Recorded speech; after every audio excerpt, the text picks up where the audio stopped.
रसूलुल्लाह सल्लल्लाहु अलैहि वसल्लम की खिदमत में अर्ज़ हुआ मल वालिदैन, वालिदैन क्या है, अर्ज की गई वालिदैन क्या, फरमाया वालिदैन क्या है, हुमा नारुक व जन्नत, वालिदैन तुम्हारी जहन्नम भी है और तुम्हारा जन्नत भी है। अर्ज की गई कैसे, फरमाया अगर वालिदैन राजी हो गए तो समझना तुमको जन्नत का रास्ता मिल गया, अगर नाराज रहे तो जहन्नम का रास्ता मिल गया। लेकिन यहाँ पे एक बात जरूरी है, वालिदैन जरूर शिकवा करते हैं कि हमें बच्चे नाफरमानी करते हैं, लेकिन इसके जिम्मेदार भी है वो भी वालिदैन। जबकि जब वालिदैन बचपन से बच्चों के हुकूक का ख्याल नहीं करते हैं, उनके हुकूक क्या है, उनको तालीम कैसे देनी है, उनकी शादी जब देखनी है तो कैसा देखना है, उनके जो मामला कैसे हल करने हैं, लिहाजा वालिदैन पर भी जिम्मेदारी है बच्चों के हकों को अदा करना, उनकी खुशहाली, उनकी तरबियत, उनकी तालीम, उनके जो मामलात हैं वो कैसे अच्छे तरीके से गुजरे, ये सबसे पहले वालिदैन की जिम्मेदारी है। उसके बाद बच्चों पर जिम्मेदारी कि वालिदैन का ख्याल रखें। अस्सलाम वालेकुम नाजरीन, ग्रोइंग कश्मीर की एक शख्सियत प्रोग्राम में आप सभी का खैर मकदम है। नाजरीन, अगर हम 21वीं सदी की बात करें तो आज ज़्यादातर लोग अपने आप को साइंसी तौर आगे ले जाना चाहते हैं, जिसकी वजह से हम काफ़ी ज़्यादा दीनी लिहाज से पीछे हो चुके हैं। इसी सिलसिले में आज हमारे साथ बात करने के लिए मौजूद है वादी के मारूफ दीनी रहनुमा जो किसी तारुफ के मोहताज नहीं, मौलाना अब्दुर्रशीद दाऊदी साहब। दाऊदी साहब, सबसे पहले आपका खैर। जज़ाकुमुल्लाह खैर। दाऊदी साहब, पहले हमें अपने बारे में मुख्तसरन बताइए कि ये दीन का सफ़र आपकी ज़िंदगी में कब शुरू हुआ और कैसे शुरू हुआ। बिस्मिल्लाहिर्रहमानिर्रहीम। 1994 में हमारे गांव जो यारीपोरा बुदरुक कुलगाम ज़िले में है, तो वहाँ मेरे वालिद मोहतरम के एक दोस्त थे, तो उनकी निस्बत से मैं इदारे तहकीकात इस्लामी जो इस्लामाबाद अनंतनाग में वाक़या है, वहाँ पे मैंने दीनी तालीम का सफ़र किया है, दाखिला लिया है, और बाज़ाब्ता तौर मैंने वहाँ पे दीनी तालीम की शुरुआत की, और अल्हम्दुलिल्लाह वो सफ़र जारी रहा। लेकिन बीच में शहीद डॉक्टर काजी निसार साहब की जो शहादत हुई तो उसकी वजह से काफ़ी परेशानियों का सामना हुआ, तो बीच में फिर मैं बाहर यूपी के कई मदारिस में दीनी तालीम के सिलसिले में गया, फिर वापस दोबारा आकर के फिर वहीं पे इदारे तहकीकात ही में मैंने दीनी उलूम का सफ़र जारी रखा, और मेरे कई असातिज़ा जिन्होंने मुझे पढ़ाया, सिखाया और इस मर्तबे तक पहुँचाया, जिनमें काबिल ज़िक्र मेरे उस्ताद मोहतरम उस्ताजुल असातिज़ा हज़रत अल्लामा मौलाना असदुल्लाह निज़ामी मिसबाही साहब है, जो यूपी के रहने वाले थे, और उन कठिन तरीन हालात में उन्होंने इंतहाई साबित कदमी का मुज़ाहरा किया, और हमने भी काफ़ी बर्दाश्त किए, मुश्किलात का सामना किया, लेकिन उनकी सोहबत में मैं लगातार रहा। तो अल्हम्दुलिल्लाह तकरीबन 2000 तक मैं लगातार ज़ेर तालीम रहा। तो 2000 में मेरी दस्तारबंदी वहीं पे हुई, और इस दरमियान में मैं कश्मीर यूनिवर्सिटी जो श्रीनगर में है, तो उसमें मैंने कुछ इस्लामी जो डिग्रियां होती हैं हमारी, मौलवी और आलिम और फजीलत की जो डिग्री जिसको ग्रेजुएशन भी कहते हैं, तो वो मैंने पार की अल्हम्दुलिल्लाह रब्बिल आलमीन। और उसके बाद दस्तारबंदी के बाद मैंने बहसत मुदर्रिस इदारे तहकीकात ही में कुछ साल काम किए, तो फिर वहाँ कुछ मैदानी अमल शुरू हुआ, दावती तबलीगी प्रोग्रामों का सिलसिला ज़्यादा बढ़ा, जिसकी वजह से फिर मैं वहाँ पे बहसत मुदर्रिस टीचर मुस्ताफ़ी हो गया। तो बाज़ाब्ता तौर मैंने दीनी दावत और तबलीगी प्रोग्रामों का सिलसिला और आगे बढ़ाया। तो 2005 में मैंने फिर तहरीक सऊदुल अवलिया जम्मू कश्मीर जो एक दीनी दावती इस्लाही एक तंजीम है, इसका बाज़ाब्ता मैंने आगाज़ किया है। और ये साहब, एक तो हुआ दीन को अपने आप में अमलाना, और इस दीन में आपने ऐसा क्या देखा जिसकी वजह से आपकी दिलचस्पी दिन ब दिन बढ़ती ही गई? देखिए, हर एक चीज़ अल्लाह के फजल करम से ही होती है, और इंसान को इसी पर एतमाद और यकीन भी होना चाहिए। अल्लाह ही की मर्ज़ी से सब कुछ होता है, लेकिन इतना ज़रूर है लैसा लिल इंसानी इल्ला मा सआ। इंसान जब कोशिश करता है तो अल्लाह ताला इसको मंजिल अता फरमाता है, और अल्लाह तबारक व तआला का खुद का इरशाद है कि मन जाहद फीना लनहदियन्नहुम सुबुलना। अल्लाह तबारक व तआला इरशाद फरमाता है कि जो हमारे बारे में जुहद करता है, मेहनत करता है, तो हम उसको अपने रास्ते खोल देते हैं। तो अब वाकई इंसान जब दीन के बारे में, इस्लाम में, इबादत में, دینی اور عوامی خدمات میں جب انسان جہد کرتا ہے تو واقعی اس آیت کا جو عملی نمونہ وہ انسان کے سامنے آ جاتا ہے کہ اس کو دین کے بارے میں راستے کھل جاتے ہیں. اس کا الحمدللہ ہمارے پاس پریکٹیکل ہے. میرے آقا صلی اللہ علیہ وسلم کا فرمان ہے کہ صحابہ نے عرض کیا یا رسول اللہ صلی اللہ علیہ وسلم ہمیں کیسے پتہ چلے کہ ہمارا ایمان پختہ ہے؟ تو میرے آقا صلی اللہ علیہ وسلم نے فرمایا جب بھی تم کوئی نیکی کرو گے، کوئی بھی دین کا کام، اللہ کی بندگی یا کوئی بھی اس طریقے کا کام کرو گے، اگر تمہارے دل کے اندر ایک اچھی کیفیت محسوس ہو گئی، ایک اطمینان سا فرحت سی محسوس ہو گئی، تو جان لینا کہ تمہارے پاس اچھا ایمان ہے. تو واقعی ان چیزوں کا دن بد انسان کو تجربہ ہوتا ہے، پریکٹیکل ہو جاتا ہے. تو انسان جب اس راستے میں خلوص کے ساتھ چلے تو انشاءاللہ اس کو اور اس میں زیادہ لذت محسوس ہوتی ہے کہ دین کے کام، اسلام کو اپنانا یا اسلام کی تعلیمات کو، شریعت کی تعلیمات کو اپنے اوپر لاگو کرنا، اس میں انسان کو خود بخود ایک اللہ کی طرف سے ایک اطمینان میسر ہوتا. تو انسان چاہتا کہ میں اس میں اور زیادہ قریب ہو جاؤں. اس میں گھر والوں کا اور کس کا کتنا سپورٹ رہا، ہمیں مختصراً بتائیے. چونکہ ہمارا جو خاندان ہے وہ کوئی دینی علمی خاندان ہے ہی نہیں، کوئی بیک گراؤنڈ ہمارا اس نوعیت کا نہیں ہے، لیکن اللہ کا شکر احسان ہے. عامل لوگ تھے، سیدھے سادے ضرور تھے، لیکن نمازی تھے، ہر طریقے سے جو دین کے فرائض ہیں ان پہ چلنے والے تھے. لہذا الحمدللہ رب العالمین پہلے سے ہی ہمارے والدین اور میرے جو ننیال ہے ان کا کچھ دینی بیک گراؤنڈ بھی تھا. بزرگوں سے کچھ مختصر مطلب بہت کم تعلقات یا پیر مریدی کا جو سلسلہ جو سیدھے سادے طریقے سے پہلے سے چلتا تھا تو بس وہی تھا. تو اس میں ہر ایک کا سپورٹ رہا، لیکن میرے دادا جان اس میں بہت اہم ہیں کہ ان کا انتقال ہو چکا، اللہ تعالیٰ ان کی بخشش فرمائے. تو انہوں نے مجھے اس میں بہت زیادہ سپورٹ کیا ہے. مجھے یاد ہے کہ جب میں کبھی چھٹیوں پہ گھر جاتا تھا 15 دن 20 دن کے بعد ادارے تحقیقات سے، تو وہی میرا زیادہ آگے آنا، ان کا پھر گاڑی سے اتار دینا، پھر جب گھر سے نکلتا تھا تو وہاں سے میرا بیگ اٹھا لینا، پھر مجھے گاڑی میں بٹھانا اور خوشی سے رخصت کرنا. تو یہ سب چیزیں مطلب انہوں نے ایک حوصلہ دیا پڑھائی کا وغیرہ. تو ان کو میری دینی تعلیم کا بہت زیادہ شوق تھا، تو ان کی دعائیں، تو پھر بعد میں والدین کا بھی الحمدللہ اچھا سپورٹ رہا. اور میرے برادراں جو ہمارے 3 میرے بڑے بھائی ہیں تو ان کا انتہائی زیادہ سپورٹ رہا اس میں. انہوں نے مجھے بالکل فری چھوڑا اس بارے میں ہر وقت، اور دعاؤں کے ساتھ ہمت دیتے رہے. تو اسی وجہ سے میں اللہ کا شکر میں آگے بڑھتا گیا. توری صاحب، اگر آج کی ایڈوانسڈ جنریشن کی بات کرے تو وہ اپنے آپ کو سائنسی لحاظ سے آگے دیکھنا چاہتے ہیں، تو وہ دینی لحاظ سے کیوں نہیں؟ آج کی جو آپ نے بات کی تو بالکل آپ کا جملہ صحیح ہے. آج کی بات اگر ہم آج سے پہلے کی بات کریں گے، اپنے بزرگوں کی، محققین جتنے آئے ہیں، ہمارے فقہاء کرام، ہمارے صوفیہ، ہمارے اولیاء اللہ، تو ان کو اسی چیز پہ فخر تھا کہ ہم مسلمان ہیں. سب سے پہلے فخر ان کو اسی پہ تھا، اور ان کو یہی فخر تھا کہ ہم پیارے آقا صلی اللہ علیہ وسلم کے غلام ہیں. اور ان کو اسی چیز پہ فخر تھا کہ ہمارے ہر مسئلے اور ہر پریشانی کا حل اسلام میں رسول اللہ کی سیرت میں ہیں. اب آہستہ آہستہ چونکہ اگر ہم بات کریں انگریزوں کی، انہوں نے ایک ذہن تبدیل کیا، انگلش تعلیم دے کر کے سائنسی تعلیم کو عروج دینا، پھر اس میں ترقیاں دینا، پھر اس میں ملازمتیں ملنا، پھر اس میں بڑی دولتیں ملنا. تو یہ ساری چیزیں آج کل ہر ایک یہی چاہتا کہ مجھے دولت زیادہ ملے. اب وہ کس میں ملتی ہیں وہ تو دنیا جانتی ہے. دین کو ہم نے پیچھے چھوڑ دیا. آج ہر کوئی انسان چاہتا کہ میرا بچہ ڈاکٹر ہو جائے، یہ بنے وہ بنے، کیونکہ دولت اسی میں ملتی ہے زیادہ. تو لہذا لیکن ہمارا تجربہ یہی الحمدللہ ہمارے اسلاف نے دین پر اپنی زندگی گزاری. تو آپ کا جو سوال ہے، آج کے دور میں نوجوان سائنسی طور پر اپنے آپ کو آگے دیکھنا چاہتا ہے، دینی لحاظ سے بہت کم. اس کی بس خاص ایک وجہ یہی ہے کہ دینی نالج آج کل اس کا ماحول بالکل ختم ہو چکا ہے. اور اپنے گھروں میں، ہمارے گھروں میں جو ہمارے والدین ہیں وہ دینی تعلیمات سے بالکل کورے ہیں، ان کو پتہ ہی نہیں ہے.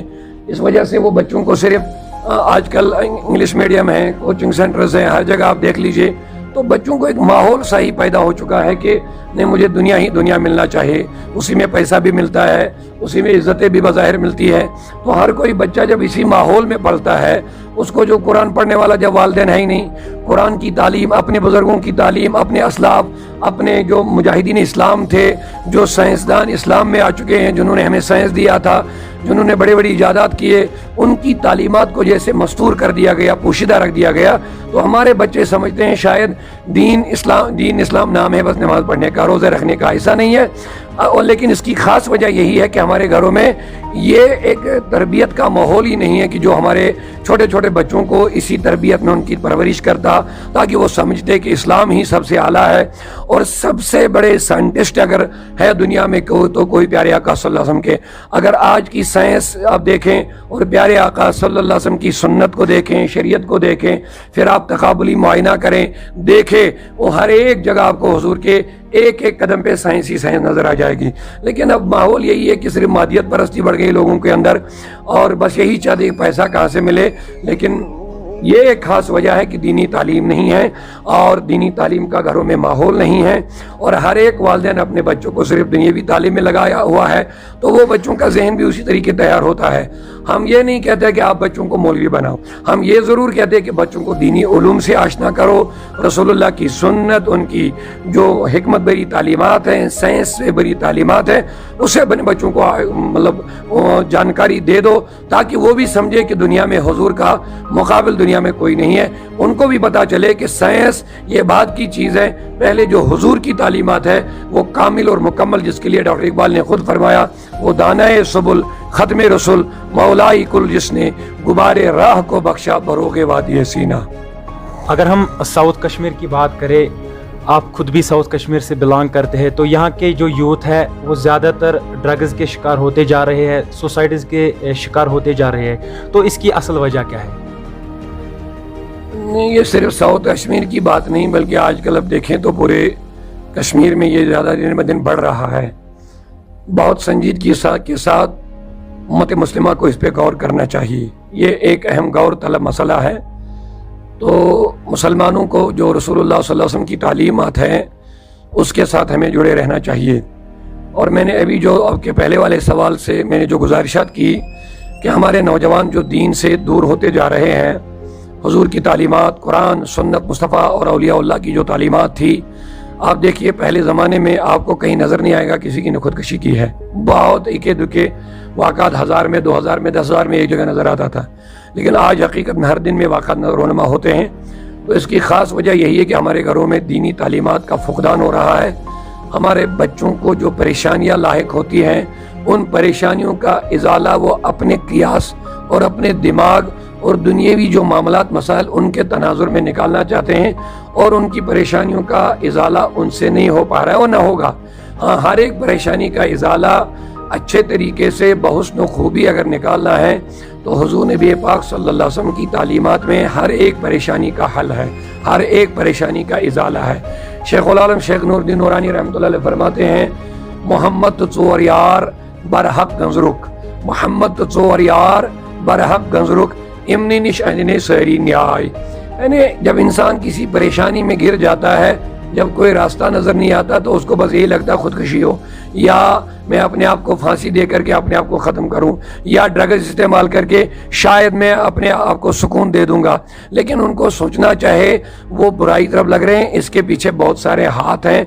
अब हर चीज़ को मैं खोल के बयान इस वक्त का टाइम नहीं, लेकिन इतना ज़रूर है, हमारे नौजवानों को मनशियात में लगवा देना ये भी एक साजिश है। उम्मत मुस्लिमा के जवान मनशियात के आदी हो जाएंगे और इनको ड्रग्स प्रोवाइड किए जाते हैं। जब ये बेकार हो गए हैं, इनका कोई काम नहीं रह गया है, रोजगार नहीं रहा है, अब किसी न किसी तरीके से इनको इन कामों में फंसाया जा रहा है। लिहाजा ये होगा, इसीलिए मेरी गुजारिश है दीनी तालीमात पर आप अमल कर लें, और इंशाअल्लाह चाहे मनशियात हो, खुदकशियों का मामला हो, मसाइल हो, यकीनन हर एक इन गलत अक़दामात से हमारे नौजवान रुक जाएंगे इंशाअल्लाह। दाऊदी साहब, आज एंड्रॉयड का दौर है, बेहयाई आम है, तो इसे रोकने के लिए हमें क्या करना चाहिए? देखिए हर एक जो भी नई ईजाद दुनिया में आती है, इसमें दोनों पहलू हैं, इसमें नफ़ा भी है, नुकसान भी है। हमारी ज़रूरत दिन ब दिन बन जाती है, लेकिन हर एक चीज़ जो भी पैदा होती है वो हमारी ज़रूरत बन जाती है। जैसे मैं बताऊंगा, एक ज़माने में मोबाइल था ही नहीं, तो मोबाइल के बगैर ही हम अपनी ज़िंदगी गुजारते थे, हमें इन चीज़ों की ज़रूरत भी नहीं पड़ती थी, महसूस भी नहीं होता था कि हमें मोबाइल की ज़रूरत है। लेकिन जूँ जूँ एक एक ईजाद नई आती जा रही है, हम उसके मोहताज होते जा रहे हैं। اتنا ہم اس کے محتاج ہوتے جا رہے ہیں. لیکن اب ضرور اتنا سمجھنا چاہیے ہر ایک ایجاد جو بھی ہو نہیں اس میں ایک انسان کے لیے نفع بھی ہے نقصان بھی ہے. ایون اگر آپ گاڑی دیکھیں ہماری ضروریات زندگی بن گئی ہے لیکن گاڑی کے ساتھ ایکسیڈنٹ بھی ضروری ہے, اللہ رحم کرے. اسی طرح اس کے نفع بھی ہے. لیکن اب یہ انسان کو اپنے ہاتھ میں اپنے دماغ میں سب کچھ ہے کہ یہ انسان اس چیز کو کس طریقے سے استعمال کرے. ہمارے آقا کریم صلی اللہ علیہ وسلم نے ہر ایک چیز کے لیے ہمیں اصول دیے ہیں. جیسے بے حیائی جو پھیل رہی ہے وہ اینڈرائڈ موبائل کے ذریعے جو آج کل کے بے حیائی کا جو آپ نے سوال کیا ہے اس میں واقعی اہم رول جو اینڈرائڈ موبائل ہو یا انٹرنیٹ کا جو معاملہ مسائل جتنے ہیں اس کے ذریعے سے بہت زیادہ پھیل رہی ہے. لیکن اتنا ضرور ہے جب اللہ کا خوف ایک انسان کے اندر پیدا ہوتا ہے اس کو تنہائی اور عوام یعنی خلوت اور جلوت اس کو دونوں برابر ہوتے ہیں.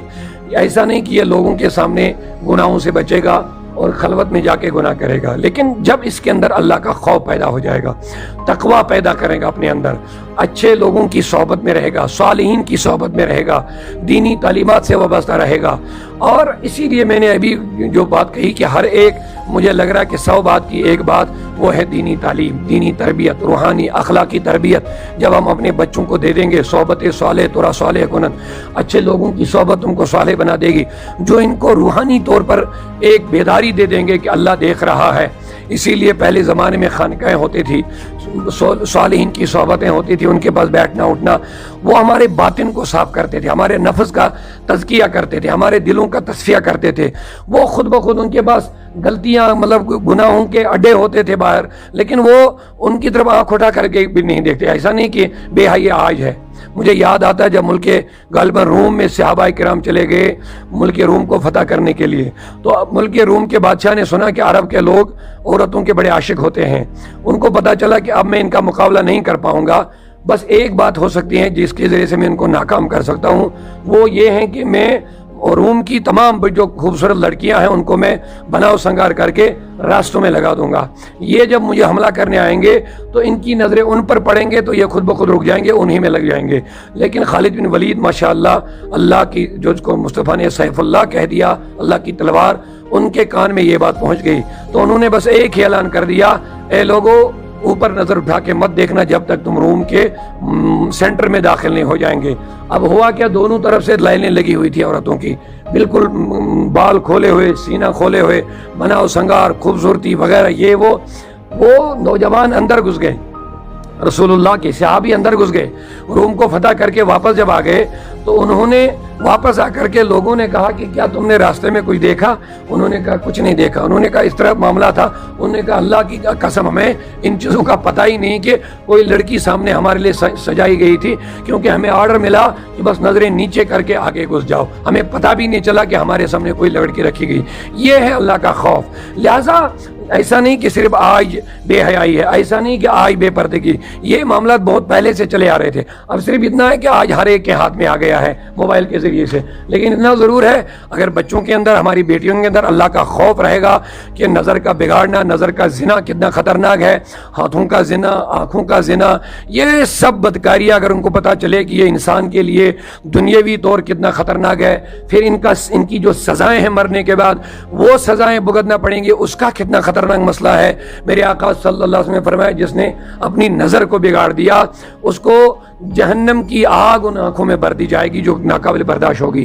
تو یہ ہیں وہ چیزیں, اگر بچوں کو ان چیزوں کی تربیت دی جائے گی, بہترین سلوشن, بہترین حل یہی ہے اپنے بچوں کو اس بے حیائی سے بچانے کے لیے ان کو اپنی نگرانی میں رکھے اور نیک لوگوں کی صحبت میں رکھے اور دینی تعلیم ساتھ ساتھ میں ضروری طور پر. قاضی صاحب, والدین کی بھی آج نافرمانی دن بدن ہوتی جا رہی ہے, تو ایسے بچوں کے لیے اللہ اور اس کے رسول صلی اللہ علیہ وسلم کا کیا فرمان ہے؟ دیکھیے قرآن مقدس آپ پڑھیں گے, اللہ تبارک و تعالیٰ نے 2 چیزوں کا بہت اہم ذکر کیا ہے, ایک اپنی بندگی کا اور ایک اپنے شکر کا.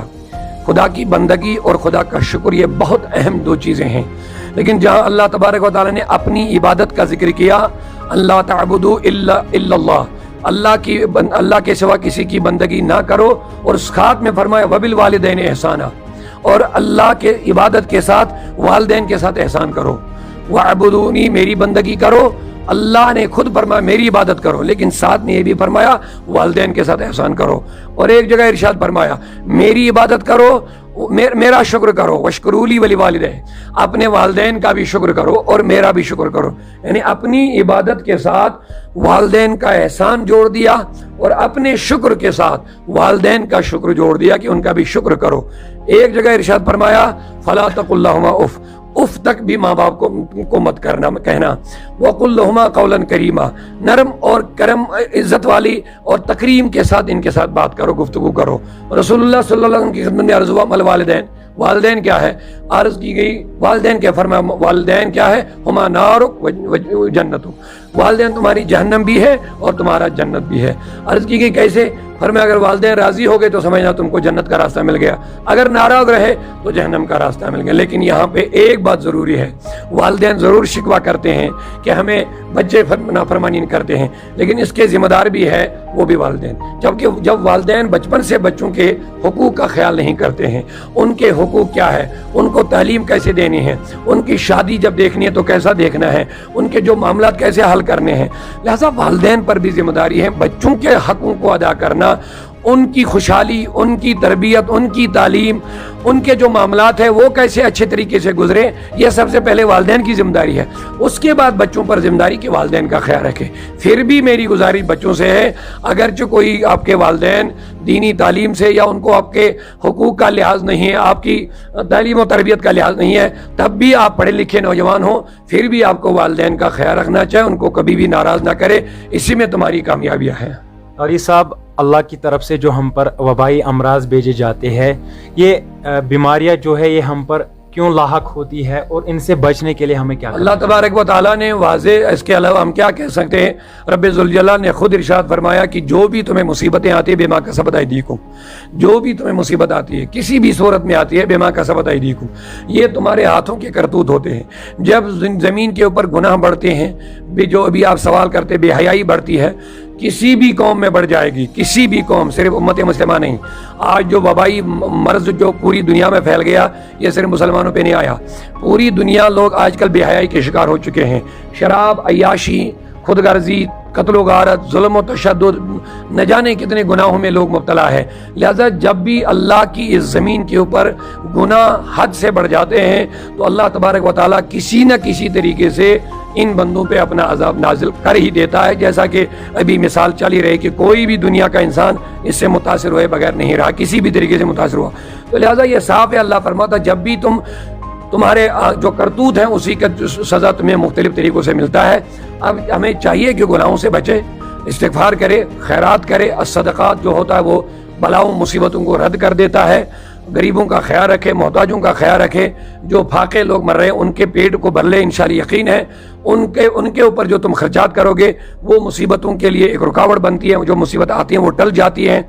और इसके अलावा दुआएं करें, इस्तिग़फ़ार करें, तो ये चीज़ें हैं जिनसे हम मुसीबतों से बच सकते हैं। सिर्फ दुनियावी मुसीबतों से नहीं, बल्कि जो ख़तरनाक मुसीबतें मरने के बाद एक इंसान के लिए होती है, उन मुसीबतों से तभी हम बच पाएंगे जब हम सही रास्तों पर चलेंगे। दाऊदी साहब, आखिर में उम्मती इस्लामिया के लिए एक दुआ कीजिए। इससे पहले कि मैं दुआ करूं, मेरी यही गुजारिश है कि जो आप तशरीफ़ ले आए आज मैं सबसे पहले आपसे माजरत कराता हूं इस बात पर कि कई बार आपने फ़ोन किया था आने के लिए यहाँ इस इंटरव्यू के लिए, तो हमने आपको रोका, बहुत मसरूफियत थी। और आज भी सुबह से 2-3 प्रोग्रामों में लगा, जिसकी वजह से थोड़ी आवाज़ मेरी आज कुछ साफ नहीं है, लेकिन मैं आपको आज इनकार नहीं कर पाया। आप आज मरकज़ पर आए तो सबसे पहले आपका खुशामदीद कि आप आते हैं, तो इस प्रोग्राम के ज़रिए से आप लोगों तक अच्छी बातें पहुंचाते हैं। मेरी दुआ है सबसे पहले आपके लिए, अल्लाह ताला आपकी ये मेहनत अपनी बारगाह में कबूल करे और हमें सही कहने, खुलूस के साथ कहने और सुनने और उस पर अमल करने की तौफीक अता फरमाए। और आपका जो मिशन है ये वही मिशन है कि आप जो शख्सियात जो आपकी नज़रों में होती है, मशहूर शख्सियात, या आप किस नज़र से इन शख्सियात को देखते हैं, उनके साथ मुलाकात करने का जो आपका ख़ास मकसद यही होता है कि उनकी ज़िंदगी के बारे में आप लोगों को आगाह करें, ताकि लोग देखें कि इनकी ज़िंदगी में जो कामयाबियों का पहलू है या और जो पहलू हैं वो क्या है, ताकि लोगों तक ये बात पहुँचे, वो लोग कुछ बातें सीखें या कुछ नसीहतें उससे ले ले, ताकि अपनी ज़िंदगी में वो भी कुछ बदलाव पैदा करे। और हमारी यही दुआ دعا ہے کہ اللہ تعالیٰ آپ کی یہ محنت قبول کریں، اور جتنے لوگ ہماری یہ گفتگو سن رہے ہیں، دیکھ رہے ہیں، اللہ تعالیٰ ان سب کو ان اچھی جو ہم نے کچھ صحیح کہا اللہ کی مرضی کے مطابق ان پر عمل کرنے کی توفیق عطا فرمائے، اور جو مجھ سے کہنے سے کوئی غلطی ہوئی اللہ تعالیٰ اسے درگزر کرے اور ہم سب کو دین پر چلنے کی توفیق عطا فرمائے۔ یا اللہ میرے مولا ہم سب کو برائیوں سے بچا اور تمام ان کاموں سے دور رکھ مولا جن سے تو ناراض ہے، تیرا حبیب ناراض ہے۔ یا اللہ ہم سب کو ان کاموں کی توفیق عطا فرما جن کاموں سے تو راضی، تیرا حبیب راضی ہے۔ مولا ہمیں دین کے اصولوں پر چلنے کی توفیق عطا فرما، اسلامی زندگی اور مصطفیٰ صلی اللہ علیہ وسلم کے دیے ہوئے اصولوں پر، تعلیمات پر، ان کے دیے ہوئے ارشادات کے مطابق ہمیں زندگی گزارنے کی توفیق عطا فرمائے۔ یا اللہ میرے مولا جتنے لوگ ہاتھ پھیلائے ہوئے ہیں سب کو، سب کی جائز تمناؤں کو پورا فرما، سب کی جائز حاجات کو پوری کر دے میرے مولا۔ جو لوگ بے روزگار ہیں ان میں اچھے روزگار عطا فرما، جو بیمار ہیں مولا ان کو شفا کاملہ عاجلہ عطا فرما، امت مسلمہ کو اور پوری عالم انسانیت کو امن و سکون عطا فرما۔ یا اللہ ہر جگہ پوری دنیا کے اندر امن و سکون اور محبتوں بھرا ماحول عطا فرما۔ یا اللہ ظلم و تشدد کی جو ماحول ہے آج کل آئے دن ہم سنتے ہیں کلیجہ پھٹنے کو آتا کہ قتل و غارت ہو رہی ہے، نوجوان اپنے دوست کو قتل کرتے ہیں اور نہ جانے ہر دن یہ واقعات رونما ہو رہے ہیں۔ میری دعا ہے کہ اللہ تعالیٰ ان نوجوانوں کو ہدایت کے راستے پر چلنے کی توفیق عطا فرمائے، جو مالی مفاد کے لیے، جو دنیا کے حقیر مفاد کے لیے قاتل بنتے ہیں، یا اللہ ان کو بھی ہدایت عطا فرما۔ یا اللہ میرے مولا ہم سب پر رحم فرما، ہر ایک برے ارادوں سے ہمیں دور فرما، ہر ایک برے قدم سے ہمیں محفوظ فرما، دور فرما۔ یا اللہ ہمارے والدین پر رحم فرما، جو انتقال مومن و مومنات کر چکے یا اللہ ان کی بخشش فرما۔ یا اللہ ہم سب کے حال و احوال پر رحم فرما۔ یا اللہ میرے مولا ہم سب کے کام میں، افعال و اقوال میں خلوص کی دولت عطا فرما۔ یا اللہ جو جس پریشانی میں ہے اس کو اس پریشانی سے نکال دے میرے مولا، دنیا اور آخرت میں ہمیں امن و سکون عطا فرما، بحق لا الہ الا اللہ محمد رسول اللہ صلی اللہ علیہ وسلم۔ دن بھر کے تمام تر اپڈیٹس پانے کے لیے سبسکرائب کیجیے ہماری سبھی آفیشیل چینلز کو، اور ساتھ ہی ساتھ بیل آئیکن بھی پریس کیجیے تاکہ آپ تک پہنچے ہر خبر سب سے پہلے۔